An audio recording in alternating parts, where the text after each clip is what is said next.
శరీరంపై తీవ్ర గాయాలతో అనుమానాస్పద స్థితిలో వ్యక్తి ఉరివేసుకొని మృతి చెందిన ఘటన నల్గొండ జిల్లా దామరచెల్ల మండల కేంద్రంలో చోటు చేసుకుంది. స్థానికంగా పాత ఇనుము వ్యాపారం నిర్వహించే కంచరకుంట్ల రమణారెడ్డి సుమలత దంపతులకు వివాహం జరిగి 18 సంవత్సరాలు అవుతోంది. వీరికి 2 కుమారులు ఉన్నారు.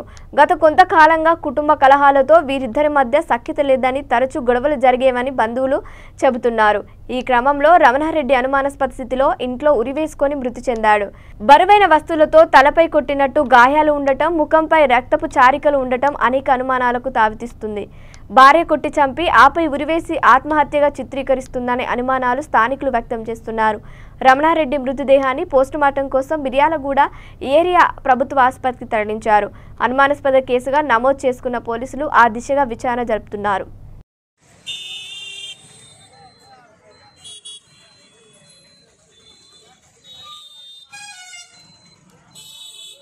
తల్లి మాత్రం కుట్ట అంత స్తోమత లేదు, అంత తెలియలేదు సార్ ఆమె దగ్గర. ఎందుకంటే మేము కొన్నాళ్ళు కాపులు చేసి చూసిన అంత చేయలేదు. కాకపోతే అసలు పోయి మాట అన్నదన్నా ఒప్పుకుంటాం, కానీ ఆమె కొట్టే స్తోమత అయితే ఆమె దగ్గర లేదు. ఆమెకు అటువంటిది అయితే లేదు. ఆమె పానం కూడా ముఖ్య పానం ఆమె చేయలేదు, అటువంటిది చేయలేదు. అది ఎట్లా జరిగిందో అది భగవంతుడు మా కొడుకుని తీసుకుపోయాడు, కానీ అంతవరకే. కానీ ఇక నేనైతే మరి చూడడం దానికి ఏం చెప్పగలుగుతాం. తల్లి కొట్టిందంటే మాత్రం నమ్మను. ఈ అనుమానం అసలు మనం ఇప్పుడు వచ్చింది సార్. మేము మాకు 8 తర్వాత ఎక్కడైంది, అది కూడా ఎవరు చెప్పలేదు. వాళ్ళ తరఫున చెప్పలేదు, వీళ్ళు ఎవరు చెప్పలేదు. ఆఖరికి మా అన్నగారి కొడుకు హైదరాబాద్లో ఉంటే ఆయనకు ఎవరు తెలిసిన వాళ్ళు చెప్పారట. ఎవరు చెప్పారో మరిగా ఆయన నాకు చెప్పిండు 8 తర్వాత. 8